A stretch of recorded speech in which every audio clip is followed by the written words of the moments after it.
जदि आपणक पाखरे 10 टंकिया कॉइन अच्छी तेबे आपण होइजिबे कोटिपति। आपणको राताराति कोटिपति करिदेब एही 10 टंकिया कॉइन।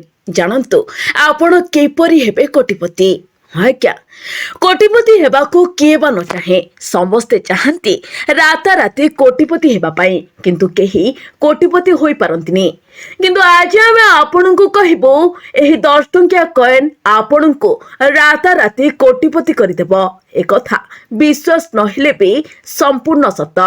एही 10 टंकिया कॉइन आपनकर भाग्य बदली देब।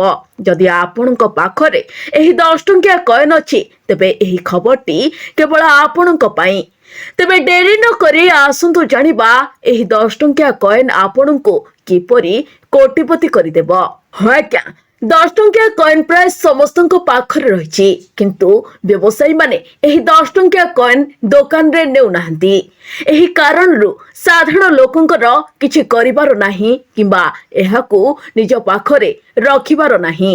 एहाकू नै एक बड़ खबर सामना को आसीछि। जदि आपणकर मध्य एही 10 टंकिया कॉइन अछि तेबे आपणक पई एक भल खबर मध्य रहिछि। कारण देशर सर्वबृहत सार्वजनीन क्षेत्र बैंक होई आसुथिबा एसबीआई निकट रे एक बड़ प्रमुख घोषणा करिछि। स्टेट बैंक ऑफ इंडिया 10 टंकिया कॉइन उपरे एक खुशी खबर देछि। अनेक लोकंकर 10 टंका उपरे संदेह थाई पारे। स्टेट बैंक ऑफ इंडिया अधिकारी माने व्यवसायी एवं लोकंक मध्यरे भूल धारणा हटाइबा पई शनिवार दिन व्यवसायी एवं लोकंकु 10 टंकिया कॉइन बंटन करथिले। बैंक जोनाल ऑफिसर 10 टंकिया कॉइन ग्रहण उपरे एसबीआई एक सचेतनता अभियान चलाइछि। रिजर्व बैंक ऑफ इंडिया सहित समन्वय रक्षा करी देशी सेंट्रल बैंक एहा करिछि।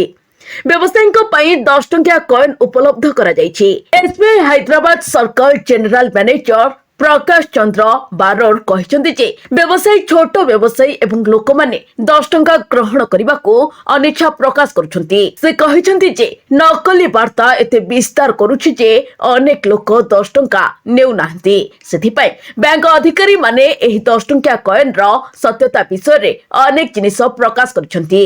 से स्पष्ट करिसंती जे एही कार्यक्रम रो अंश भाबरे प्रस्तुत 10 टंका सहित जड़ित प्रोत्साहन मूलक लिफलेट ग्लोसरी स्टोर खुचुरा आउटलेट एवं छोट व्यवसायी प्रतिष्ठान रे रखाजिबो एवं 10 टंका समस्त एसबीआई शाखा रे नगद प्रत्याहार रो एक अंश हेबो। से कहिसंती जे विभिन्न थीम आकार एवं डिजाइन रे आरबीआई द्वारा प्रसारित 10 टंका मुद्रा आईनगत एवं समस्त कारबार रे व्यवहार करा जाय परिबो। से कहिसंती जे एहा बुझिबा अत्यंत जरूरी जे 10 टंका मुद्रा भारत सरकार को द्वारा जारी करा जायछि एवं एहार जातीय मुद्रार मान्यता रहिछि एवं सरकार सेवनक मूल्य ग्यारंटी देथिबारु एहाकू केही प्रत्याख्यान करि परिबेनी।